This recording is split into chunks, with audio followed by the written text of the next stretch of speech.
Yes channel news ముందుగా headlines. రాష్ట్రంలో జరిగిన వన మహోత్సవ కార్యక్రమాలు. మంగళగిరి ఏకో పార్క్లో వేప రావి మొక్కలను నాటిన సీఎం డిప్యూటీ సీఎం. పచ్చదనం ఆవశ్యకతను విద్యార్థులు గ్రహించాలని హితవు.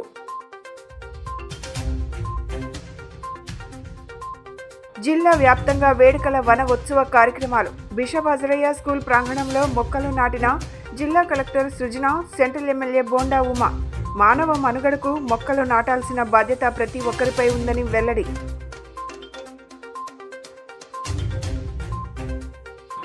గుడ్లవల్లేరు హాస్టల్ ఘటనపై ప్రభుత్వం సీరియస్. సీఎం ఆదేశాలతో జిల్లా మంత్రి, కలెక్టర్, ఎస్పీ హుటాహుటిన హాస్టల్ సందర్శన. ఈ ఘటనకు బాధ్యులైన వారిని కఠినంగా శిక్షిస్తామంటూ హామీ ఇవ్వడంతో ఆందోళన విరమించిన స్టూడెంట్స్.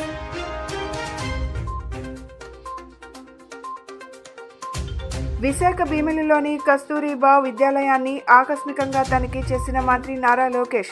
తరగతి గదులు, పాఠశాల పరిసర ప్రాంతాల పరిశీలన, మౌలిక సదుపాయాల కల్పనపై విద్యార్థులను అడిగి తెలుసుకున్న లోకేష్. రాష్ట్రంలో కలకలలాడుతున్న ప్రధాన జలాశయాలు. నిండుకుండలా మారిన శ్రీశైలం, నాగార్జున సాగర్, ప్రకాశం బ్యారేజ్. మిగులు జలాలను సముద్రంలోకి విడుదల చేస్తున్న ఇరిగేషన్ అధికారులు. మంగళగిరి ఎయిమ్స్ సమీపంలోని ఏకో పార్క్లో నిర్వహించిన వన మహోత్సవంలో CM Chandrababu, deputy CM Pawan Kalyan పాల్గొన్నారు. అక్కడ వీరిద్దరూ వేప రావి మొక్కలను నాటారు. రాష్ట్రంలో పచ్చదనం 50% పెరగాలని, ఏటా ప్రతి ఒక్కరూ 2 మొక్కలు నాటాలని చంద్రబాబు పిలుపునిచ్చారు. పచ్చదనం ఆవశ్యకతను విద్యార్థులు గ్రహించాలని సూచించారు. సహజ అందాలతో వచ్చే అనుభూతి ఎంతో సంతృప్తినిస్తోందని పవన్ అన్నారు. విశాఖ భీమిలిలోని కస్తూరిబా గాంధీ బాలికా విద్యాలయాన్ని మంత్రి నారా లోకేష్ ఆకస్మిక తనిఖీ చేశారు. 10వ తరగతి క్లాస్ రూమ్ను సందర్శించి అక్కడ పాఠ్యాంశాల బోధన సౌకర్యాలపై విద్యార్థినులను ఆరా తీశారు. వెలుపల చెప్పులు వదిలి మంత్రి క్లాస్ రూమ్ను సందర్శించారు. క్లాస్ టీచర్లను గౌరవిస్తూ తమ పక్కనే కూర్చొని వివరాలు చెప్పాలని కోరారు. పరీక్షలు ఏ లాంగ్వేజీలో సులభతరంగా ఉన్నాయి అని అడిగి తెలుసుకున్నారు. తెలుగులో మాట్లాడడం సులభంగా ఉంటుందని, పరీక్షలు ఇంగ్లీష్లోనే రాస్తున్నామని తెలిపారు. ఎలక్ట్రానిక్ బ్లాక్ బోర్డ్ ఉపయోగకరంగా ఉందా అని ఆరా తీశారు. వెనుకబడిన విద్యార్థుల కోసం పాఠశాలల్లో ఏర్పాటు చేసిన రెమిడియల్ క్లాస్ రూమ్ను మంత్రి సందర్శించారు.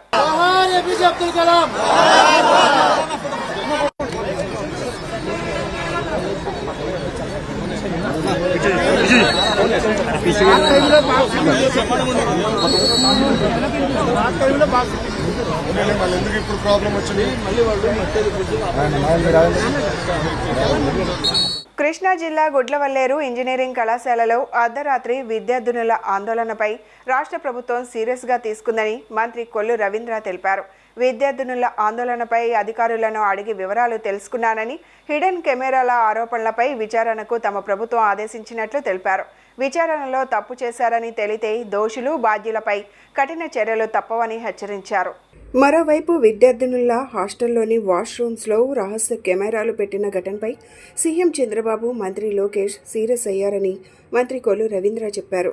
పూర్తి స్థాయిలో దర్యాప్తునకు ప్రభుత్వం ఆదేశాలు జారీ చేశారని, గుడ్లవల్లేరు ఇంజనీరింగ్ కాలేజ్లో హిడెన్ కెమెరాలు ఉన్నాయనే అంశంపై తక్షణ విచారణకు ఆదేశాలు జారీ చేయడంతో పాటు జిల్లా కలెక్టర్, ఎస్పీలను ఘటనా స్థలానికి వెళ్లాలని ఆదేశాలు జారీ చేయడంతో కళాశాలకు వచ్చి విద్యార్థుల నుండి వివరాలను తెలుసుకోవడం జరిగిందని పేర్కొన్నారు. గుడ్లవల్లేరు ఇంజనీరింగ్ కాలేజ్లో హాస్టల్లో కెమెరాలు ఉన్నాయి, దానివల్ల ఆడపిల్లలకి ఇబ్బంది అయిందని చెప్పి గత రాత్రి నుంచి స్టూడెంట్స్ అందరూ కూడా పెద్ద ఎత్తున ఆందోళన చేస్తూ ఉన్నారు. ఈ విషయం తెలిసిన వెంటనే మరి ఎస్పీ గారు కానీ, కలెక్టర్ గారు కానీ ఇమీడియట్గా నైట్ నుంచి కూడా మానిటర్ చేస్తూ ఉన్నారు.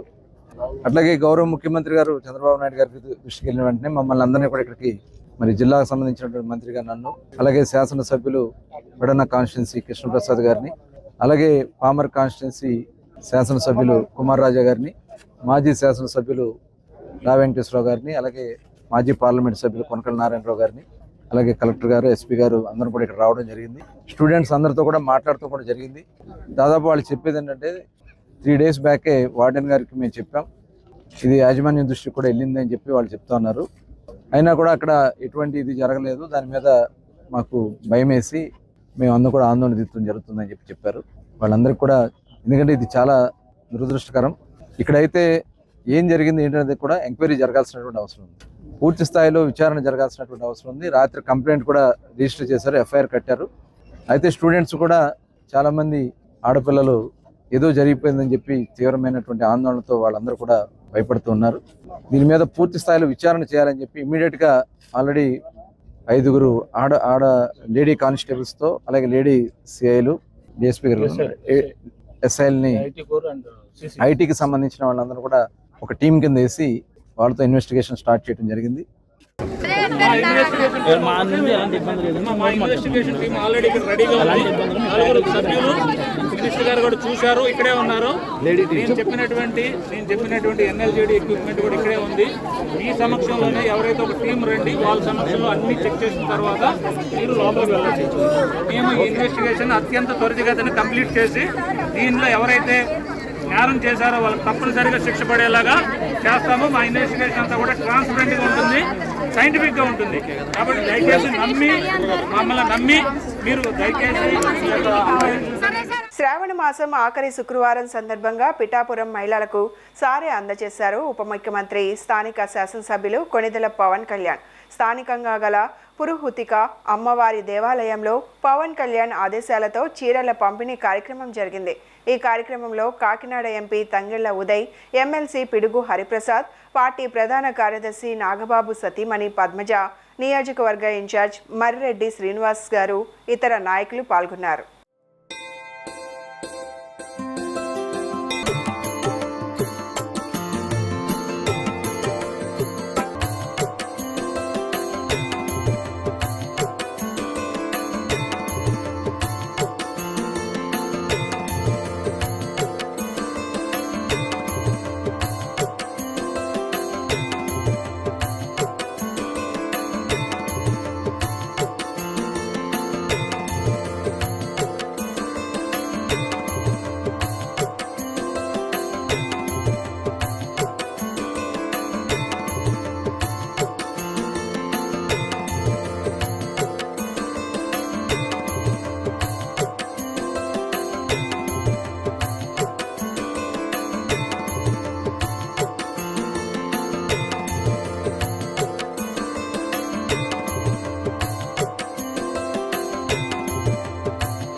పర్యావరణ పరిరక్షణ పదానికి కార్యరూపం దాల్చేలా ప్రతి ఒక్కరూ హరితాంధ్ర కోసం అడుగులు వేసి భవితకు పచ్చ తోరణాన్ని అందించేందుకు ప్రతి ఒక్కరూ ఒక మొక్కను నాటి సంరక్షణ బాధ్యతలను చేపట్టాలని జిల్లా కలెక్టర్ డాక్టర్ జి సృజన పిలుపునిచ్చారు. వన మహోత్సవ కార్యక్రమాన్ని చేపట్టి రాష్ట్ర వ్యాప్తంగా 1 కోటి మొక్కలను నాటి రాష్ట్రాన్ని హరితాంధ్రప్రదేశ్గా తీర్చిదిద్దాలన్న ముఖ్యమంత్రి నారా చంద్రబాబు నాయుడు, ఉప ముఖ్యమంత్రి వర్యులు అటవీ శాఖ మంత్రి కొణిదెల పవన్ కళ్యాణ్ల ఆశయ సాధనలో ప్రతి ఒక్కరూ భాగస్వాములు కావాలని పిలుపునిచ్చారు. వన మహోత్సవం 2024 కార్యక్రమంలో భాగంగా జిల్లాలో అజ్రయ్య బాలికల కళాశాల ఆవరణలో నిర్వహించిన ఈ కార్యక్రమంలో జిల్లా కలెక్టర్ డాక్టర్ జి సృజన, శాసనసభ్యులు బోండా ఉమామహేశ్వరరావు హాజరై విద్యార్థినులతో కలిసి మొక్కలు నాటారు. అనంతరం ఏర్పాటు చేసిన సభలో జిల్లా కలెక్టర్ మాట్లాడుతూ పర్యావరణంలో సమతుల్యం లోపించడం కారణంగా అనేక విపత్కర పరిస్థితులను ఎదుర్కొంటున్నామన్నారు. వాతావరణంలో చోటు చేసుకున్న మార్పుల కారణంగా అనేక సమస్యలను ఎదుర్కోవాల్సి వస్తుందన్నారు. ముఖ్యంగా తుఫాన్, ఉప్పెన, వరదలు వంటి ప్రకృతి వైపరీత్యాలతో పాటు జీవన విధానంలో వైవిధ్యమైన పరిస్థితులను ఎదుర్కొంటున్నామని తెలియజేశారు. వన మహోత్సవ కార్యక్రమాన్ని చేపట్టి రాష్ట్ర వ్యాప్తంగా 1 కోటి మొక్కలను నాటి రాష్ట్రాన్ని హరితాంధ్రప్రదేశ్గా తీర్చిదిద్దాలన్న ముఖ్యమంత్రి నారా చంద్రబాబు నాయుడు, ఉప ముఖ్యమంత్రి వర్యులు అటవీ శాఖ మంత్రి కొణిదెల పవన్ కళ్యాణ్ల ఆశయ సాధనలో ప్రతి ఒక్కరూ భాగస్వాములు కావాలని పిలుపునిచ్చారు. తద్వారా అటవీ విస్తీర్ణాన్ని 33% పెంచనున్నట్లు కలెక్టర్ తెలిపారు. తల్లిపై ఉన్న ప్రేమ గౌరవానికి గుర్తుగా ఏక్ పేద్ మాకే నామ్ నినాదంతో ప్రతి ఒక్కరూ ఒక మొక్కను నాటి సంరక్షించడం ద్వారా కాలుష్య రహిత భవిష్యత్తుకు దోహదపడి వారమవుతామన్నారు. 2025 మార్చి నాటికి దేశవ్యాప్తంగా 140 కోట్ల మొక్కలను నాటాలనే లక్ష్యంతో ప్రధానమంత్రి సూచనల మేరకు కేంద్ర ప్రభుత్వం ప్లాంట్ ఫర్ మదర్ కార్యక్రమాన్ని నిర్వహించి మొక్కలు నాటే కార్యక్రమానికి శ్రీకారం చుట్టడం జరిగిందన్నారు. నడిపిస్తున్న ఈ సమాజాన్ని అనుభవించే వాళ్ళు మీరే కాబట్టి మంచి జరగాలి అంటే మీ భాగస్వామ్యం కూడా ఉండాలి అనే ఉద్దేశంతోనే ఇవి స్కూళ్ళలో పెట్టడం జరుగుతుంది. అండ్ ఈరోజు వన మహోత్సవం కూడా ఎక్కువ ఇన్స్టిట్యూషనల్ ప్లాంటేషన్ మీద ఈరోజు కాన్సన్ట్రేట్ చేసాం. అంటే ఎక్కువగా ఇలాంటి స్కూళ్ళ ఆవరణలోనూ రోడ్లకు ఇరువైపులా నాటే విధంగా, అంటే మొత్తం మన సమాజానికి ఉపయోగపడే విధంగా ఈరోజు థీమ్ తీసుకోవడం జరిగింది.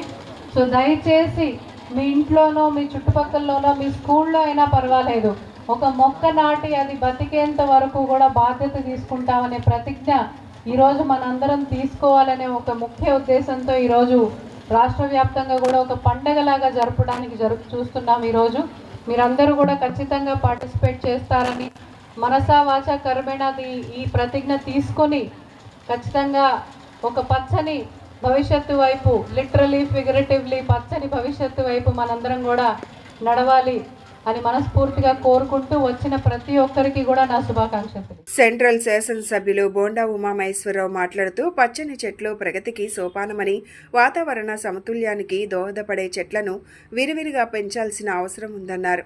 విద్యార్థి దశ నుండే మొక్కల పెంపకంపై ప్రతి ఒక్కరూ ఆసక్తిని పెంచుకోవాల్సిన అవసరం ఉందన్నారు. పర్యావరణ సమతుల్యాన్ని కాపాడడంలో మొక్కల ఆవశ్యకత, ప్రయోజనాలను గురించి ప్రజలను చైతన్యవంతులను చేసేందుకు వన మహోత్సవాన్ని నిర్వహించి పెద్ద ఎత్తున మొక్కలు నాటేందుకు వన మహోత్సవ కార్యక్రమాన్ని నిర్వహిస్తున్నట్లు తెలిపారు. మొక్కలు పర్యావరణ పరిరక్షణకు ఉపయోగపడటంతో పాటు జీవాలు, పక్షుల జీవనానికి మనుగడకు దోహదపడతాయన్నారు. ఈ కార్యక్రమంలో అసిస్టెంట్ కలెక్టర్ శుభం నోక్వాల్, నగరపాలక సంస్థ అదనపు కమిషనర్ డాక్టర్ ఏ మహేష్, అటవీ శాఖ అధికారులు ఎం సోమరాజు, ఎన్ భానుప్రకాష్, జి దుర్గారావు, బి సాయి శివశంకర్, ఎన్ నరసింహారావు, బిషప్ అజ్రయ్య కళాశాల కరెస్పాండెంట్ టి రవికుమార్, అధ్యాపకులు, విద్యార్థినులు పాల్గొన్నారు. ఆంధ్రప్రదేశ్లో గౌరవ ముఖ్యమంత్రి చంద్రబాబు గారి ఆదేశాల మేరకు రాష్ట్రంలో 2024 వన మహోత్సవం, అలాగే జాతీయ స్థాయిలో ప్రధానమంత్రి గారి ఆదేశాల మేరకు చేపడుతున్నటువంటి ఈ కార్యక్రమంలో మరి ఈరోజున ఇక్కడ సెంట్రల్ నియోజకవర్గంలో కలెక్టర్ గారి ఆధ్వర్యంలో బిషప్ ఆధ్వర్య స్కూల్లో నిర్వహించడం చాలా సంతోషంగా ఉంది. ప్రత్యేకంగా ఈ స్కూల్ అంటే నాకు ఎంతో ఇష్టం. మొన్న కూడా నేను ఆ కార్యక్రమంలో పాల్గొన్నప్పుడు కూడా అదే చెప్పా. మళ్ళా మీ స్కూల్లో ప్రోగ్రాం అనగానే మళ్ళీ మిమ్మల్ని అందరినీ ఒకసారి చూడవచ్చు, కలవచ్చు అని చెప్పి ఈ స్కూల్కి వెంటనే రావడం కూడా జరిగింది. ఇప్పుడే డిఎఫ్ఓ గారు, కలెక్టర్ గారు, అలాగే అధికారులు, మీ కరెస్పాండెన్స్ గారు అందరూ కూడా చెప్పారు వన మహోత్సవం యొక్క విశిష్టత ఏంటి, చెట్లు మొక్కలు ఎందుకు నాటాలి, ఆ మొక్కలు మనకి ఏం చేస్తాయని దాన్ని మనం అర్థం చేసుకోవాల్సిన అవసరం ఉంది. ఎందుకోసం అంటే ఇవాళ మొక్కలు అనేది, చెట్లు అనేది మనకి ప్రాణవాయువుని ఇచ్చేయి. మనమేమో ప్రాణవాయువుని పీల్చి ఆక్సిజన్ని, కార్బన్ డైఆక్సైడ్ వదులుతాం. కానీ మొక్కలు ఏం చేస్తాయంటే, చెట్లు ఏం చేస్తాయంటే కార్బన్ డైఆక్సైడ్ని పీల్చి ఆక్సిజన్ ఇస్తాయి. మీకు అన్ని పాఠ్య పుస్తకాల్లో ఉంటాయి అన్నీ. దాన్ని మనం భవిష్యత్ తరాలకి అందించాల్సిన బాధ్యత మనందరి మీద ఉంది. ప్రభుత్వ పరంగా అన్ని చర్యలు తీసుకుంటా ఉన్నాం. మీ పక్కనే కాంపౌండ్ వాళ్ళ పక్కనే డిఎఫ్ఓ గారి ఆఫీసు. దాదాపు ఈ స్కూల్లో 2000 మంది స్టూడెంట్స్ ఉన్నారు, ఎలిమెంటరీ కానీ ఇక్కడ కానీ కాలేజీ కానీ. 2000 మంది తలోక మొక్క తీసుకొని డిఎఫ్ఓ గారికి చెప్తాం, మొక్కలందరినీ మీకు ఉచితంగా ఇవ్వమని చెప్పి మీ స్కూల్లోనే పెట్టిస్తాం మొక్కలన్నీ. మీరు ఒక్కొక్కళ్ళు ఒక్కొక్క మొక్క, ప్రధానమంత్రి గారు ఏవైతే పిలుపునిచ్చారో, అమ్మ పేరు మీద ఒక మొక్క నాటమని పిలుపునిచ్చారో దాన్ని మనం నెరవేర్చే విధంగా, ఇది మన కోసం, మన భవిష్యత్తు కోసం, మనందరి కోసం. మొక్కలు లేదే, చెట్టు లేదే ఏమీ పర్యావరణం లేదు, వర్షాలు పడవు, ఆక్సిజన్ ఉండదు, అన్ని రకాలుగా వినాశనాలే. కాబట్టి భవిష్యత్ తరాలకి మనం అందించాల్సిన మంచి వాతావరణం అందించాల్సిన మంచి పర్యావరణం అందించాల్సిన బాధ్యత మన మీద ఉంది. కాబట్టి భవిష్యత్తు మీది, కాబట్టి ఆ బాధ్యత మీది చిన్నప్పటి నుంచే క్రమశిక్షణతో కనుక తీసుకుంటే రేపు భవిష్యత్తులో మళ్ళా మీరు పెద్ద ఈ నెక్స్ట్ జనరేషన్కి ఆ బాధ్యతలు అందించగలుగుతారు. ముఖ్యమంత్రి నారా చంద్రబాబు నాయుడు తలపెట్టిన డ్రై డే కార్యక్రమం ప్రజలకు మేలు చేసే ఒక బృహత్తర కార్యక్రమమని తూర్పు నియోజకవర్గం ఎమ్మెల్యే గద్దె రామ్మోహన్ తెలిపారు. గతంలో దోమలపై యుద్ధం అనే కార్యక్రమం చేపట్టారని దీని ద్వారా సీజనల్ వ్యాధులను అరికట్టవచ్చన్నారు. విజయవాడ తూర్పు నియోజకవర్గంలోని 4వ డివిజన్ ఫిల్మ్ కాలనీలో ప్రతి శుక్రవారం నిర్వహించే డ్రై డే కార్యక్రమంలో ఎమ్మెల్యే గద్దె రామ్మోహన్ పాల్గొన్నారు.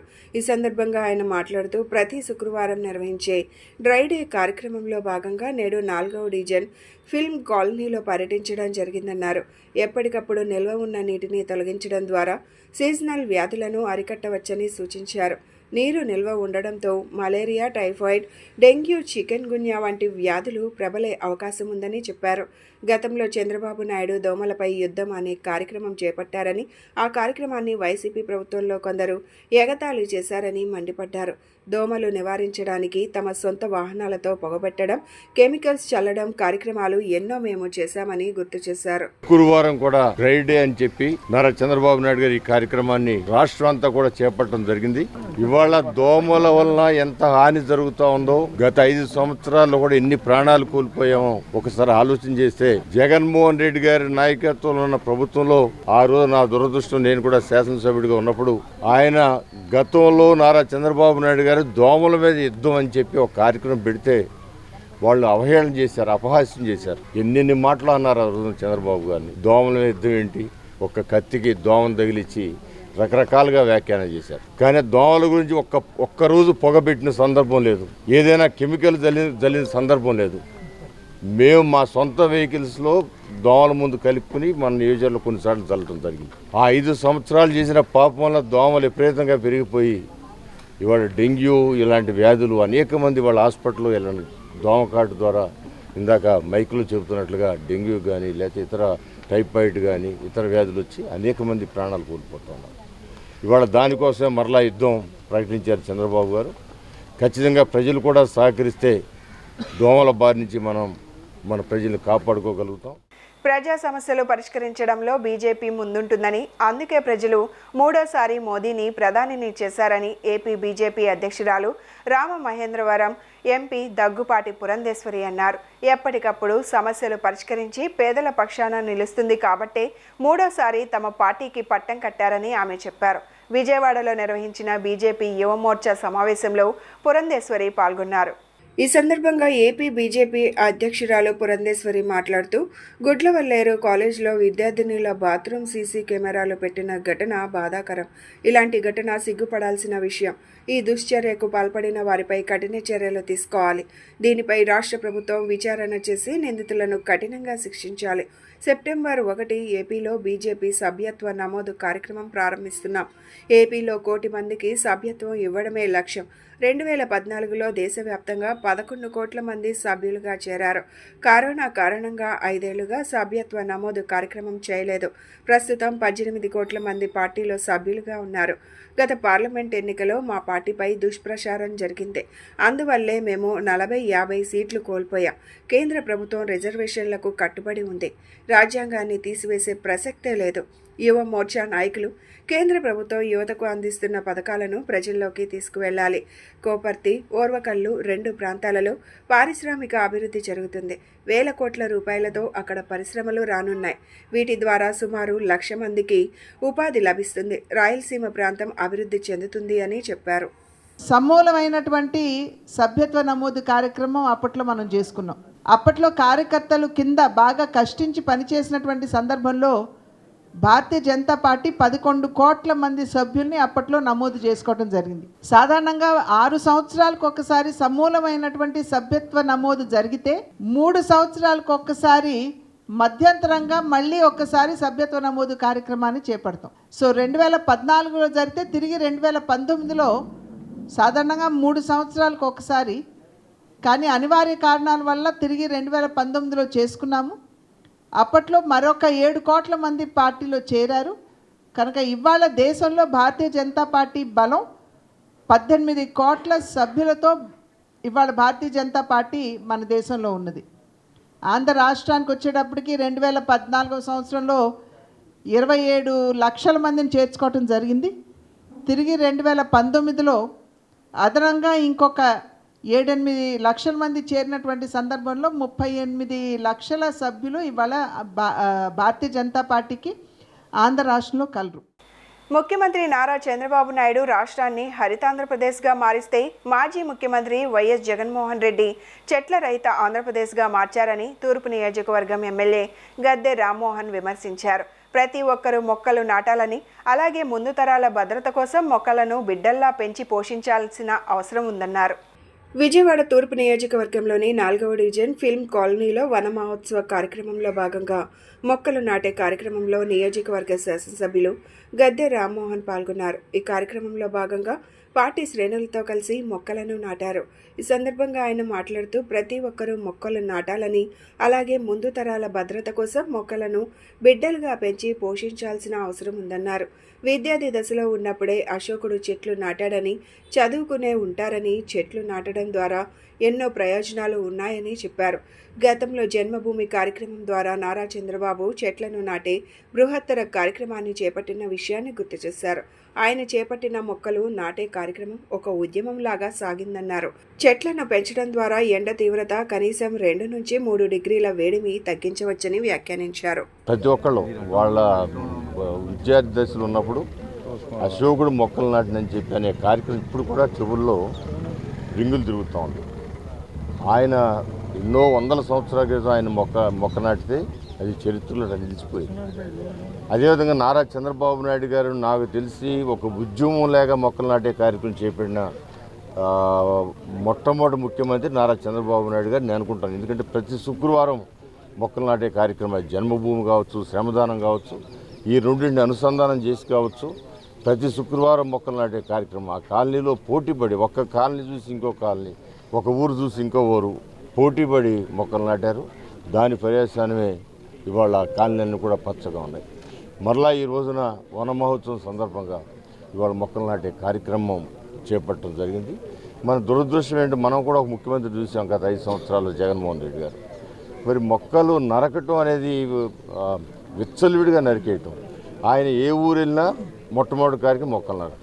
ఆఖరికి విశాఖపట్నం ఎయిర్పోర్ట్లో దిగటానికి కూడా ఆ బారు ఆయన వెళ్ళినంత బారు కూడా మొక్కలు నరికేశారు. వారు ఎప్పుడు ముఖ్యమంత్రిగా ఉన్నప్పుడు కూడా రాష్ట్రం హరితవనంగా ఉండాలని చెప్పి మొక్కలు నాటడానికి అనేకమైనటువంటి కార్యక్రమాలు తీసుకొని మొక్కలు నాటే విధానాన్ని ప్రజల్లో ప్రోత్సహించినటువంటి వ్యక్తి నారా చంద్రబాబు నాయుడు గారు.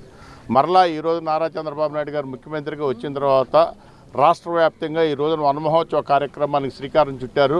అందులో భాగంగానే ఈ రోజున శాసనసభ్యులు గద్దె రామ్మోహన్ రావు గారిచే 4వ డివిజన్లో ఫిలిం నగర్ కాలనీలో మరి మొక్కలు నాటే కార్యక్రమాన్ని తీసుకున్నాం. అదే మరి గతంలో ఉన్నటువంటి జగన్మోహన్ రెడ్డి గారు తాడేపల్లి ఇంటి నుండి బయటకు వస్తున్నాడంటే ప్రజలు భయభ్రాంతులు అవటం కాదు, మొక్కలు కూడా భయభ్రాంతులు అయిపోయినాయి. ఈ రాష్ట్రాన్ని ఏ విధంగా మూడుబారే విధంగా పరిపాలన చేశాడో అదేవిధంగా ఆయన ఎక్కడైతే పర్యటన ఉంటే అక్కడ ఉన్నటువంటి చెట్లన్నీ కూడా లక్షలాది చెట్లు కూడా నరికివేయటం కూడా జరిగింది. కళ్యాణ్ చక్రవర్తి, కర్రి పద్మశ్రీ ఒకేసారి తమ ఎమ్మెల్సీ పదవులకు రాజీనామా చేశారు. మండలి చైర్మన్ మోషన్ రాజుకు తమ రాజీనామా లేఖలు సమర్పించారు. ఈ ఇద్దరు వైసీపీ ఎమ్మెల్యేలు. అయితే ఇప్పటికే పోతుల సునీత రాజీనామా చేసిన విషయం అందరికీ తెలిసిందే. తాజాగా ఈ ఇద్దరితో మొత్తం 3 ఎమ్మెల్సీల రాజీనామా జరిగింది. అయితే ఎమ్మెల్యే కోటా నుంచి కళ్యాణ్ చక్రవర్తి ఎమ్మెల్సీగా ఎన్నికైన విషయం తెలిసిందే. అదే సమయంలో గవర్నర్ కోటా నుంచి కర్రి పద్మశ్రీ ఎమ్మెల్సీగా ఎన్నికైంది. అయితే 2027 సంవత్సరం వరకు కళ్యాణ్ చక్రవర్తి పదవి కాలం ఉంది. 2029 సంవత్సరం వరకు కర్రి పద్మశ్రీ పదవి కాలం ఉంది. ఇక మొత్తం 3 సభ్యుల రాజీనామాతో మండలిలో 28కి పడిపోయింది వైసీపీ సంఖ్యాబలం. అయితే ప్రస్తుతం రాజీనామా బాటలో మరింత మంది వైసీపీ ఎమ్మెల్సీలు ఉన్నట్లు కూడా తెలుస్తోంది. సైబర్ నేరాల పట్ల అప్రమత్తంగా ఉండడం, మాదక ద్రవ్యాల వినియోగం బారిన పడకుండా ఉండాల్సిన బాధ్యత నేటి యువతపై ఉందని నార్త్ జోన్ ఏసీపీ రాజారావు పేర్కొన్నారు. డ్రగ్స్ మహమ్మారి బారిన పడి ఉజ్వల భవిష్యత్తును నాశనం చేసుకున్న యువత జీవితాలు గాఢాంధకారంగా మారాయని గుర్తు చేశారు. అదే మాదిరిగా సైబర్ నేరాల మోసగాళ్లతో జాగ్రత్తగా ఉండాలని సూచించారు. పైకపురంలోని ఆదిత్య డిగ్రీ కళాశాలలో విజయవాడ పోలీస్ శాఖ ఆధ్వర్యంలో సైబర్ నేరాల పట్ల అవగాహన సదస్సు కార్యక్రమం శుక్రవారం నిర్వహించారు. ఈ కార్యక్రమంలో నార్త్ జోన్ ఏసీపీ రాజారావు, నున్న సిఐ కృష్ణమోహన్, రాజాజీ పాల్గొన్నారు. ఈ సందర్భంగా కళాశాల విద్యార్థులను ఉద్దేశించి మాట్లాడిన ఏసీపీ రాజారావు, నున్న సిఐ కృష్ణమోహన్ యువతీ యువకులు మత్తు పదార్థాల బారిన పడకుండా తగు జాగ్రత్తలు తీసుకోవాల్సిన అవసరం ఉందన్నారు. యువత డ్రగ్స్కు బానిసై ఉజ్వల భవిష్యత్తు నాశనం చేసుకోవద్దని హితవు పలికారు. డ్రగ్స్కు బానిస అయిన వారిని చూసి వారి తల్లిదండ్రులు ఆవేదనకు అంతు లేకుండా పోతుందన్నారు. యువత వాహనాలు నడిపేటప్పుడు హెల్మెట్ ఖచ్చితంగా ధరించాలని కోరారు. అదేవిధంగా తోటి విద్యార్థులను ర్యాగింగ్ పాల్పడినట్లయితే యాంటీ ర్యాగింగ్ చట్టాలతో ఉజ్వల భవిష్యత్తును కోల్పోతారని హెచ్చరించారు. సైబర్ నేరగాళ్ల మోసాల పట్ల ఎల్లప్పుడూ అప్రమత్తంగా ఉండాలన్నారు. ఆదిత్య డిగ్రీ కాలేజ్ బెన్ సర్కిల్ ప్రిన్సిపల్ వీర్రాజు, పైకపురం శాఖ ప్రిన్సిపల్ నవీన మాట్లాడుతూ పోలీసుల సహకారంతో సైబర్ నేరాలు, యాంటీ ర్యాగింగ్, హెల్మెట్ ధారణ, డ్రగ్స్ మహమ్మారి పట్ల విద్యార్థులకు అవగాహన కార్యక్రమాలు నిర్వహించినట్లు తెలియజేశారు. మా పోలీస్ కమిషనర్ గారు శ్రీ రాజశేఖర్ బాబు గారి ఉత్తర్వుల మేరకు ఈ నార్త్ డివిజన్లో ఆదిత్య కాలేజీ సంబంధించి విద్యార్థులకు సైబర్ అవేర్నెస్ ప్రోగ్రాంలో వాళ్ళని సైబర్ సోల్జర్స్గా తీర్చిదిద్దే కార్యక్రమంలో ఇటీవల కాలంలో జరుగుతున్నటువంటి నేరాలపై అవగాహన కలిగించే విధంగా మా సైబర్ టెక్నీషియన్స్ని కూడా తీసుకొని వచ్చి ఆదిత్య కాలేజ్ స్టూడెంట్స్కి అవగాహన కల్పించడం జరిగింది. అలాగే వాహనాలు నడిపేటప్పుడు, ముఖ్యంగా 2 వీలర్స్ నడిపేటప్పుడు తగు జాగ్రత్తలు తీసుకోవాలి, లైసెన్స్ కలిగి ఉండాలి, అలాగే ఇన్సూరెన్స్ కలిగి ఉండాలి, ముఖ్యంగా హెల్మెట్ ధరించి రోడ్డుపై వెళ్ళాలని చెప్పి విద్యార్థులందరికీ కూడా సూచించడం జరిగింది. నున్న పోలీస్ స్టేషన్ లిమిట్స్లో ఆదిత్య డిగ్రీ కాలేజీలో ఈ సైబర్ నేరాల అవగాహన సదస్సు ఏర్పాటు చేయడం జరిగింది. దాంతోపాటు ఈ యొక్క మాదక ద్రవ్యాల నిర్మూలన చట్టం గురించి, హెల్మెట్లు అవేర్నెస్ ప్రోగ్రాము, యాంటీ ర్యాగింగ్ దాని గురించి కూడా క్లాసెస్ తీసుకోవడం జరిగింది. ప్రస్తుత సమాజంలో ఉన్నటువంటి సమస్య ఈ సైబర్ నేరాలు. ఈ సైబర్ నేరాలు రకరకాలుగా జనాలు మోసపోతూ ఉంటారు.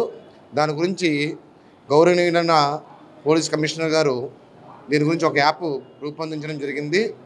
దాన్ని మన ప్రతి వ్యక్తికి కూడా దాని గురించి అవగాహన కల్పించి ప్రతి ఒక్కరిని సైబర్ సిటిజన్స్ కింద తయారు చేసి వాళ్ళ ద్వారా మిగతా వాళ్ళకు కూడా ఆ సైబర్ నేరాల గురించి తెలిసే విధంగా చేయడం జరుగుతుంది. దానిలో భాగంగా ఈరోజు మన ఆదిత్య కాలేజీలో అవేర్నెస్ ప్రోగ్రామ్స్ కూడా కండక్ట్ చేయడం జరుగుతుంది. సో ఇవాళ మా సింగ్నగర్ బ్రాంచ్లో cyber security and next anti drugs, anti ragging and next helmet safety గురించి అవేర్నెస్ ప్రోగ్రామ్ ఇవ్వడం జరిగింది. దీనికి ముఖ్య అతిథులుగా మన ఏసీపీ గారు, నెక్స్ట్ మన సర్కిల్ ఇన్స్పెక్టర్ గారు, next crime branch circle inspector గారు and next circle inspector Satyanarayanapuram గారు వచ్చి మన స్టూడెంట్స్కి ఒక్కొక్క సబ్జెక్ట్ మీద ఒక్కొక్క అవగాహన ఇవ్వడం జరిగింది. ఇదంతా స్టూడెంట్స్కి చాలా ఉపయోగపడతాయి. మా స్టూడెంట్స్ని మేము కాపాడుకోవాలి. ఇది తెలియని ఏజ్ కాబట్టి ఈ ఏజ్లో వాళ్ళని సెక్యూర్గా చేయడం మన బాధ్యత అని, చదువుతో పాటు వాళ్ళ ఫ్యూచర్ కూడా సెక్యూర్ చేయాలి. ఎలా అంటే ఆదిత్య సినోనియం ఆఫ్ ప్లేస్మెంట్స్, దాన్ని వాళ్ళు ప్లేస్మెంట్స్ ఎలా సాధిస్తారు, ఇటు అటు ఏవి అవకతవక లేకుండా వాళ్ళు కరెక్ట్గా స్ట్రైట్గా వాళ్ళ పాయింట్ ప్లేస్మెంట్స్ మీద పెడితేనే అటు వెళ్తాయని మేము వాళ్ళకి ప్రతి ఒక్క ఫీల్డ్లో ఎడ్యుకేషన్ అంటూ ఇవ్వడం జరిగింది. Today we have conducted in the presence of Assistant Commissioner of Police Vijayawada, we have conducted an awareness program on drug abuse and cyber crimes, and also wearing of helmets, and how the youth are facing problems right now and how cautious they should be, how they can be aware of drugs and how they are spoiling their future, and how the drugs are affecting their future, and also how it affects their nervous system and completely spoiling their career. And also cybercrimes, how the students are habituated for shortcut money and shortcut success, but they are given awareness on how the cybercrimes have been happened every day, and every student should be aware of the cyber crimes. And also wearing helmet is very important. Why? Because parents have a lot of hope on their children, so they go home. That means nowadays we are finding everywhere they are not having proper license and they will not wear helmet and everything. దేశంలోని అత్యుత్తమ ప్రమాణాలు పాటించే విద్యా సంస్థలకు కేంద్ర ప్రభుత్వం ప్రకటించిన NIRF ర్యాంకింగ్స్లో Vijayawada, Hyderabad క్యాంపస్లు 2 జాతీయ స్థాయిలో 22వ ర్యాంకు సాధించాయని, ఈ అద్భుతమైన విజయం సాధించడం గర్వకారణమని కేఎల్ డీమ్డ్ యూనివర్సిటీ ఉపకులపతి డాక్టర్ పాదసారథి వర్మ హర్షం వ్యక్తం చేశారు. మ్యూజియం రోడ్లోని కేఎల్ యూనివర్సిటీ కార్యాలయంలో నిర్వహించిన విలేకరుల సమావేశంలో ఆయన మాట్లాడారు. National institutional ranking framework rankings 2024లో అత్యుత్తమ పనితీరును కనబరిచినందుకు గాను ఈ ర్యాంకును కేంద్ర మానవ వనరుల అభివృద్ధి మంత్రిత్వ శాఖ ప్రకటించిందని చెప్పారు. దేశంలోని అన్ని ప్రభుత్వ, ప్రైవేటు ఉన్నత విద్యా సంస్థలను కలిపి ప్రకటించిన ర్యాంకులలో 22వ ర్యాంకును దక్కించుకుందని అన్నారు. భారతదేశంలోని విశ్వవిద్యాలయాలు అకాడమిక్ ఎక్సలెన్స్ మరియు ఇన్నోవేషన్ పట్ల తమ నిబద్ధతను పునరుద్ఘాటించాయన్నారు. అయితే భారతదేశంలోని అన్ని విశ్వవిద్యాలయాలు, ఇంజనీరింగ్ కళాశాలలు, ఐఐటిఈలు, ఎన్ఐటిఈలు మొత్తం కలిపి 6,517 ఉన్నత విద్యా సంస్థలు పోటీ పడగా తమ వర్సిటీకి 22వ ర్యాంకు రావడం ఎంతో ఆనందంగా ఉందని అన్నారు. ఈ విజయాలు కేఎల్ విశ్వవిద్యాలయం యొక్క సమగ్ర విద్యా విధానాన్ని స్పష్టం చేస్తున్నాయన్నారు. University placement dean doctor NBV Prasad మాట్లాడుతూ తమ యూనివర్సిటీలో క్యాంపస్ ప్లేస్మెంట్స్ కొనసాగుతూనే ఉన్నాయన్నారు. ఇటీవల జరిగిన క్యాంపస్ ప్లేస్మెంట్లో 35 లక్షల రూపాయల వార్షిక ప్యాకేజీతో 4 పేపాల్ కంపెనీకి, 4 విద్యార్థులు 20 లక్షల రూపాయల వార్షిక ప్యాకేజీతో విద్యార్థులు జేపీ మోర్గాన్ కంపెనీకి ఎంపికయ్యారని పేర్కొన్నారు. ఈ కార్యక్రమంలో university admissions director doctor J Srinivasarao తదితరులు పాల్గొన్నారు. India wide NRF ranking, national ranking ఫ్రేమ్వర్క్లో ఎంహెచ్ఆర్డీ రిలీజ్ చేసిన ఫ్రేమ్వర్క్లో యూనివర్సిటీ వైడ్ ఇండియా అంతా కూడా 22nd ర్యాంక్ రావడం జరిగింది. లాస్ట్ ఇయర్ మాకు 28th ర్యాంక్ రావడం జరిగింది. సో దీంట్లో మేజర్గా మా ఫ్యాకల్టీ చేసిన కృషి, పబ్లికేషన్స్ అవనండి, ప్లేస్మెంట్స్ అవనండి, అలాగే క్లాస్ వర్క్ అవనండి, అలాగే కరికులం డిజైన్ అవనండి, స్కిల్లింగ్స్ అవనండి, ఇవన్నీ కూడా పార్ట్ అవడంతో సో ఈ అచీవ్మెంట్ని సాధించడం జరిగిందని గర్వకారణంగా చెప్తున్నాం. అంతేకాకుండా మేము ఇంటర్నేషనల్ ర్యాంకింగ్స్లో కూడా టైమ్స్ ఆఫ్ ఎడ్యుకేషన్ ర్యాంకింగ్స్లోను, క్యూఎస్ ర్యాంకింగ్స్లోను కూడా ఇంటర్నేషనల్ యూనివర్సిటీస్ ర్యాంకింగ్లో మేము ఉన్నాం. అంతేకాకుండా ఓవరాల్ ర్యాంకింగ్స్ ఆఫ్ ఎన్ఆర్ఎఫ్లో 40th ర్యాంక్లోను, అలాగే ఇంజనీరింగ్ డివిజన్లో మేము 34th ర్యాంక్లోను ఉండడం జరిగింది. ఇన్నోవేషన్ ర్యాంకింగ్లో మేము ఆల్రెడీ 11th to 50 స్లాబ్లో ఉండడం జరిగింది. సో అందరికీ కూడా ఫ్యాకల్టీ యొక్క కృషి, మేనేజ్మెంట్ యొక్క విజను దీనికి కారణం. అంతేకాకుండా రీసెంట్గా next year placement activity start అయింది. దాంట్లో ఆల్మోస్ట్ ఇవాళ 200 members more than 20 lakhs package తోటి సెలెక్ట్ అవ్వడం జరిగింది. అందరికీ నమస్కారం. దేశం మొత్తం మీద 6,517 యూనివర్సిటీస్ ఈ ఎన్ఆర్ఎఫ్ ర్యాంకింగ్కి పోటీ పడ్డాయి. వాటిలో ఐఐటీస్ వచ్చి 22 ఉన్నాయి, ఎన్ఐటీస్ వచ్చి 35 ఉన్నాయి, ట్రిపుల్ ఐటీస్ వచ్చి 27 ఉన్నాయి. అంటే ఈ మొత్తం ఐఐటీస్ మొత్తం కలిపితే 75 నుంచి 77 వరకు ఉన్నాయి.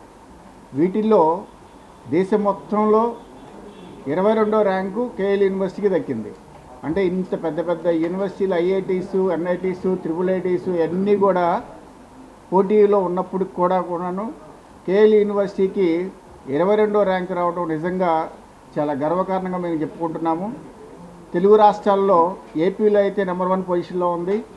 తెలంగాణలో సెంట్రల్ యూనివర్సిటీ ఫస్ట్ ఉంటే సెకండ్ వచ్చి కేఎల్ యూనివర్సిటీ ఉంది. అంటే ఈ 2 రాష్ట్రాలలో కేఎల్ యూనివర్సిటీ యొక్క నేము 22వ ర్యాంక్ అనేది చాలా ప్రతిష్టాత్మకంగా తీసుకోవచ్చు. మన 2 రాష్ట్రాలు కూడా చాలా గర్వకారణం ఇది. పెరిగిన నిత్యావసర వస్తువుల ధరలు తగ్గించాలని డిమాండ్ చేస్తూ దేశవ్యాప్తంగా సెప్టెంబర్ 1వ తేదీ నుండి నిరసన చేపడుతున్నామని సిపిఐ రాష్ట్ర కార్యదర్శి రామకృష్ణ తెలిపారు. జగన్ అధికారంలో ఉన్నప్పుడు ఫిరాయింపులను ప్రోత్సహించారని, నేడు అవసరం లేకుండా ఇప్పుడు ఎందుకు అధికారంలో ఉన్న ప్రభుత్వం ఫిరాయింపు ప్రోత్సహిస్తున్న తీరుపై మండిపడ్డారు. దాసరి భవనంలో ఏర్పాటు చేసిన విలేకరుల సమావేశంలో సిపిఐ రాష్ట్ర కార్యదర్శి రామకృష్ణ మాట్లాడుతూ పెరిగిన నిత్యావసర వస్తువుల ధరలు తగ్గించాల్సిన ఆవశ్యకత ప్రభుత్వాలపై ఉందని చెప్పారు. సెప్టెంబర్ 6వ తేదీన రాష్ట్ర వ్యాప్తంగా సిపిఐ ఆధ్వర్యంలో అన్ని జిల్లాల కేంద్రాల వద్ద ధర్నాలు నిర్వహించడం జరుగుతుందని చెప్పారు. రాష్ట్ర రాజకీయాల దిగజారిపోతున్నాయని, కూటమి ప్రభుత్వానికి బలం ఉన్నా ఇతర పార్టీ నుండి ఎందుకు చేర్చుకుంటున్నారని ప్రశ్నించారు. బీజేపీ అధ్యక్షురాలు పురంధేశ్వరి చేసిన వ్యాఖ్యలపై ఆగ్రహం వ్యక్తం చేశారు. జాతీయ కార్యదర్శి వర్గం పిలుపు మేరకు రేపు సెప్టెంబర్ 1వ తేదీ నుండి దేశవ్యాప్తంగా అన్ని రాష్ట్రాల్లో కూడా పెరిగిన ధరలు తగ్గించాలి, అదేవిధంగా ఇవాళ ప్రజా పంపిణీ వ్యవస్థను బలోపేతం చేయాలి, పెట్రోల్ డీజిల్ ధరలు తగ్గించాలి, కొత్తగా రేషన్ కార్డులు ఇవ్వాలనే దానిపైన పెద్ద ఎత్తున ఉద్యమాన్ని చేపట్టడం జరిగింది. నిజంగా చెప్పాలంటే ఎన్నికల సమయంలో అన్ని రాజకీయ పార్టీలు కూడా ఈ అధిక ధరల గురించి మాట్లాడతారు. ఎన్నికలైన తర్వాత ఏ పార్టీ పెద్దగా మాట్లాడంలే. ఇంకా గవర్నమెంట్స్ ఎవరైతే అధికారంలో ఉన్నారో వాళ్ళు దాని గురించి మాట్లాడడానికి వారికి ఏమాత్రం ఇష్టం ఉండడం. కాబట్టి ఏమంటే విపరీతంగా ధరలు పెరిగినా సరే, ప్రజలు సతమతం అవుతున్నా సరే వారి తరఫున వాణి వినిపించే వాళ్ళు లేకుండా పోయారు. మరి నరేంద్ర మోడీ ప్రభుత్వం కేంద్రంలో గద్దెనెక్కినప్పుడు ఆ రోజు 420 రూపాయలు వంట గ్యాస్ ఉంటే ఇవాళ అది 900 రూపాయలకు చేరింది. ఆ రోజు 60 రూపాయలు 1 లీటర్ పెట్రోల్ ఉంటే అది ఇప్పుడు దాదాపు 110 రూపాయలు. ఆ రోజు 50 రూపాయలు ఉండే డీజిల్ ధర ఇవాళ 100 రూపాయలకు వచ్చింది. నెల రోజుల్లో కృష్ణా జలాలను సరఫరా చేయకుంటే బాధితులతో కలిసి చలో అమరావతి కార్యక్రమం నిర్వహిస్తామని, కిడ్నీ బాధితులకు న్యాయం చేయాలని కోరుతూ త్వరలోనే రాష్ట్ర ముఖ్యమంత్రి నారా చంద్రబాబు నాయుడిని కలిసి కిడ్నీ బాధితుల వ్యధలు తెలియజేస్తామని సిపిఐ ఎన్టీఆర్ జిల్లా కార్యదర్శి దోనేపూడి శంకర్ తెలిపారు. శుక్రవారం విజయవాడ హనుమాన్పేట దాసరి భవన్లో ప్రత్యేక విలేకరుల సమావేశం నిర్వహించారు. ఈ సందర్భంగా సిపిఐ ఎన్టీఆర్ జిల్లా కార్యదర్శి దోనేపూడి శంకర్ మాట్లాడుతూ ప్రజల ప్రాణాలు పోతున్న కిడ్నీ బాధితుల వ్యధలు పాలకులకు పట్టడం లేదని, కూతవేటి దూరంలో కృష్ణా జలాలు ఉన్నా సరఫరా చేసే నాదులే కరువయ్యారని ఆవేదన వ్యక్తం చేశారు. సిపిఐ ఆధ్వర్యంలో పాడెక్కుతున్న ప్రజారోగ్యాన్ని కాపాడాలని ఏకొండూరు డయాలసిస్ సెంటర్ నుండి విజయవాడ లెనిన్ సెంటర్ వరకు ప్రజారోగ్య పరిరక్షణ పాదయాత్ర జయప్రదంగా సాగిందని, గ్రామ గ్రామాన గిరిజనులు ప్రజలు ఎదుర్కొంటున్న సమస్యలు తెలుసుకోవడం జరిగిందన్నారు. తిరువూరు నియోజకవర్గం ఏకొండూరు మండలం మరియు గంపలగూడెం మండలాలు కిడ్నీ బాధితుల ఆవాస కేంద్రాలుగా మారిపోతున్నాయన్నారు. గత 5 సంవత్సరాల కాలంలో ఏకొండూరు, చీమలపాడు, గంపలగూడెం మండలం, అనుమల్లంక గ్రామ దళిత గిరిజన తండాల్లో 300 మందికి పైగా ఊపిరి వదిలారని, 100 మంది గిరిజన తండాల్లో కిడ్నీ వ్యాధితో బాధపడుతూ ఆసుపత్రుల చుట్టూ తిరుగుతున్నారన్నారు. డయాలసిస్తో సంబంధం లేకుండా కిడ్నీ బాధితులకు నెలకు 10,000 రూపాయల పెన్షన్ ఇవ్వాలని, మరణించినటువంటి కుటుంబాలకు 10 లక్షల ఎక్స్గ్రేషియాతో పాటుగా 1 హెక్టార్ భూమి మరియు ఉద్యోగం ఇవ్వాలని, కిడ్నీ బాధితులకు పౌష్టికాహారం అందించాలని, డయాలసిస్ సెంటర్లలో అనుభవజ్ఞులైన వైద్య సిబ్బందిని నియమించి అంబులెన్స్ అందుబాటులో ఉంచాలని, సమీకృత గిరిజన అభివృద్ధి సంస్థ ఏర్పాటు చేసి గిరిజన ప్రాంతాలను అభివృద్ధి చేయాలని డిమాండ్ చేశారు. విశాఖపేట, తిరువూరు బాధితులతో కలిసి చలో అమరావతి కార్యక్రమాన్ని నిర్వహిస్తామని చెప్పి ఈ సందర్భంగా ప్రభుత్వాన్ని హెచ్చరిస్తున్నాం. ఈలోపుగా రాష్ట్ర ముఖ్యమంత్రిని కూడా కలుస్తాం. వారిని కూడా కలిసి సమస్యలను చెప్పి యుద్ధ ప్రాతిపదిక పైన కృష్ణా జలాలను పైపుల ద్వారా సరఫరా చేసి కేంద్ర ప్రభుత్వ జల జీవన్ మిషన్తో భాగస్వామ్యం అయితే పరిష్కారం కూడా చెప్తున్నాం. కానీ కమ్యూనిస్టులు ఆందోళన చేసినప్పుడల్లా తూతూ మంత్రంగా ఉద్యమాన్ని నీరుగార్చడానికి, చల్లబరచడానికి చేసేటువంటి చర్యలు కాకుండా ప్రభుత్వం చిత్తశుద్ధితో, నిజాయితీతో నెల రోజుల్లోపుగా కృష్ణా జలాలను సరఫరా చేయాలని చెప్పేసి కోరుతున్నాం. అదే సందర్భంలో ఎన్టీఆర్ జిల్లాలో ఒక్క ఏకొండూరు ఒకటే గిరిజన అత్యధికులుగా ఉన్నటువంటి ఐడెంటిఫైడ్ చేసినటువంటి మండలం ఏకొండూరు మండలం. కాబట్టి ఏకొండూరు మండలాన్ని ఇంటిగ్రేటెడ్ ట్రైబల్ డెవలప్మెంట్ ఏజెన్సీ కింద పరిధిలోకి తీసుకురావాలని చెప్పి ఇప్పటి వరకు శోచనీయం అన్నమాట. రాష్ట్రంలో టూరిజంను అభివృద్ధి చేసేందుకు ప్రభుత్వంతో భాగస్వామ్యమై పనిచేసేందుకు ఏపీ ఛాంబర్ ఆఫ్ కామర్స్ సిద్ధంగా ఉందని tourism panel coach chairman Tarun Kakani వెల్లడించారు. అందులో భాగంగా సెప్టెంబర్ 27 నుంచి 29 వరకు ఎక్స్పో నిర్వహిస్తున్నామని తెలిపారు. ఎన్డీఏ కూటమి ప్రభుత్వం అధికారంలోకి వచ్చాక మొదటి ఎక్స్పో అని సీఎం చంద్రబాబు అందిస్తున్న ప్రోత్సాహం గొప్పదని చెప్పారు. విజయవాడలోని ఓ హోటల్లో నిర్వహించిన మీడియా సమావేశంలో మాట్లాడిన ఆయన బిజినెస్ టు గవర్నమెంట్ నినాదంతో టూరిజం రంగంలో పెట్టుబడులు పెట్టేందుకు ఇన్వెస్టర్లు ముందుకు వస్తున్నారని, అమరావతిలో టూరిజం ప్రాజెక్ట్స్ను రీఓపెన్ చేస్తామన్నారు. ఈ ఎక్స్పో గురించి ఎక్కువ అడ్వర్టైజ్మెంట్ ఇవ్వడం వల్ల మేమైతే 25,000 మంది వరకు ఎక్స్పెక్ట్ చేస్తున్నాం. ఫుట్బాల్ చాలామంది పెడుతున్నారు. ఇప్పుడు కూడా మేము పెట్టే స్టాల్ సరిపోవు అనిపిస్తుంది ఇప్పుడున్న ప్రోగ్రెస్ చూస్తుంటే. కానీ ఇది నాన్ ప్రాఫిట్ ఆర్గనైజేషన్గా ఎవరికి అప్పచెప్పకుండా స్వయంగా మా ప్రెసిడెంట్ గారు, జనరల్ సెక్రటరీ గారు దగ్గరుండి మొత్తం చేస్తున్నారు. దీంట్లో ఏ ప్రాఫిట్ వచ్చినా కూడా, లాస్ వచ్చినా కూడా ఛాంబర్దే కానీ మాకు ఎవరికి వచ్చేది ఉండదండి. కాబట్టి మీరందరూ కూడా దీన్ని కోఆపరేట్ చేసి దీన్ని ముందుకు తీసుకెళ్ళడానికి కోఆపరేట్ చేస్తారు ఆశిస్తూ సెలవు తీసుకుంటాం. బిజినెస్ టు గవర్నమెంట్ అంటే రీసెంట్గా చంద్రబాబు గారు ఆయన 100 రోజుల పాలన సెప్టెంబర్లో పూర్తవుతుంది. దాని సందర్భంగా పీపీపీ ఇదివరకు కేవలం పబ్లిక్ ప్రైవేట్ పార్ట్నర్షిప్ 3 Pలతో మాత్రమే ఉండేది. కొత్తగా 4 Pలు అంటే పబ్లిక్ ప్రైవేట్తో పాటు అలాగే పీపుల్స్ పార్టిసిపేషన్ ఉండే విధంగా ప్రోగ్రామ్స్ డిజైన్ చేయాలని చెప్పేసి ఆయన ఇన్వెస్టర్లను కూడా కోరటం జరిగింది. మరి అదే డైరెక్షన్లో ఆంధ్రప్రదేశ్ ఛాంబర్ ఆఫ్ కామర్స్ వారు ఈ 4 Ps ప్రోగ్రాంలో ఈ భాగస్వామ్యం చేయడం అనేది జరుగుతుంది. టూరిజం రంగానికి సంబంధించి దాదాపు 3,500 నుంచి 5,000 కోట్ల వరకు పెట్టుబడి పెడతానికి టూరిజం రంగంలో ఇన్వెస్టర్లు అటు రిసార్ట్స్ పరంగా కానివ్వండి, అలాగే అడ్వెంచర్ టూరిజం అయితే కానివ్వండి, మరి బీచ్ అండ్ రివర్ టూరిజం సంబంధించినటువంటి వారందరూ కూడా ముఖ్యంగా ట్రావెల్ ఏజెంట్లు కూడా దీనిలో స్టాల్స్ కానివ్వండి, అలాగే స్పాన్సర్స్గా కానివ్వండి, వారందరూ కూడా ఈ ప్రోగ్రాంలో భాగం కాబోతున్నారు. తెలిసినట్టుగా ఈ యొక్క ఏపీ ఛాంబర్స్ బిజినెస్ ఎక్స్పో అనేది 27th 29th మనం పెడతాంలో మెయిన్ ఎంట్రన్స్ పార్ట్లో we're coming up with an automobile pavilion అండి. ఆ పెవిలియన్లో మోస్ట్ ఆఫ్ ద టెక్నాలజీస్ ఏవైతే ఈసారి డిఫరెంట్గా మనం పెడుతుంది ఎలక్ట్రిక్ వెహికల్స్లో 2-wheeler నుంచి అప్ టు కమర్షియల్ వెహికల్స్లో కూడా. మీరు 2-wheelerలో కార్స్ ఎలక్ట్రిక్ చూసుంటారండి, కమర్షియల్ వెహికల్స్లో కూడా ఎలక్ట్రిక్ అక్కడ పెడతాంటూ జరుగుతుంది. ఆల్సో గవర్నమెంట్ ఇనిషియేటివ్స్ ప్రకారం హైబ్రిడ్ టెక్నాలజీ ఏదైతే ఉందో హైబ్రిడ్ టెక్నాలజీని కూడా ఈ స్టాల్స్లో చూపించాలనే ఆలోచన. రాష్ట్రంలోని ప్రధాన జలాశయాలు అన్నీ నిండు కుండల్లా మారాయి. కృష్ణానది పరివాహక ప్రాంతాల్లో కురుస్తున్న వర్షాలకు రాష్ట్రంలోని శ్రీశైలం, నాగార్జున సాగర్, పులిచింతల, ప్రకాశం బ్యారేజీలలో నీటి మట్టం గరిష్టానికి చేరుకున్నాయి. దీంతో మిగులు జలాలను సముద్రంలోకి విడుదల చేస్తున్నారు. ప్రధాన జలాశయాలన్నీ కలకలలాడుతూ ఉండడంతో తిలకించేందుకు వచ్చిన సందర్శకులతో సందడిగా మారాయి.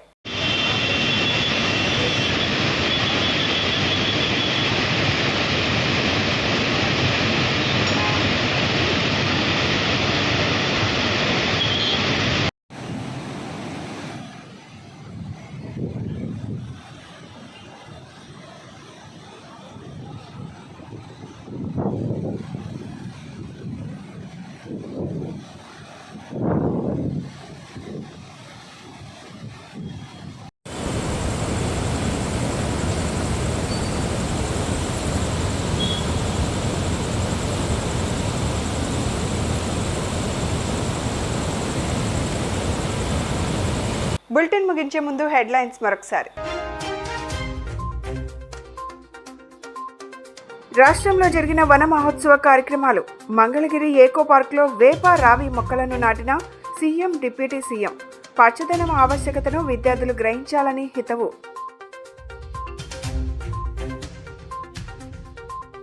జిల్లా వ్యాప్తంగా వేడుకల వన ఉత్సవ కార్యక్రమాలు. బిషప్ అజరయ్య స్కూల్ ప్రాంగణంలో మొక్కలు నాటిన జిల్లా కలెక్టర్ సృజన, సెంట్రల్ ఎమ్మెల్యే బోండా ఉమా. మానవ మనుగడకు మొక్కలు నాటాల్సిన బాధ్యత ప్రతి ఒక్కరిపై ఉందని వెల్లడి.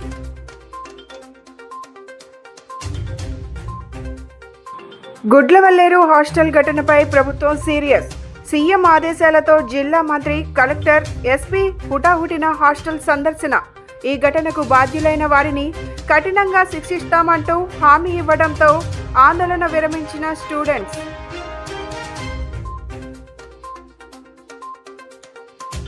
విశాఖ భీమిలిలోని కస్తూరిబా విద్యాలయాన్ని ఆకస్మికంగా తనిఖీ చేసిన మంత్రి నారా లోకేష్.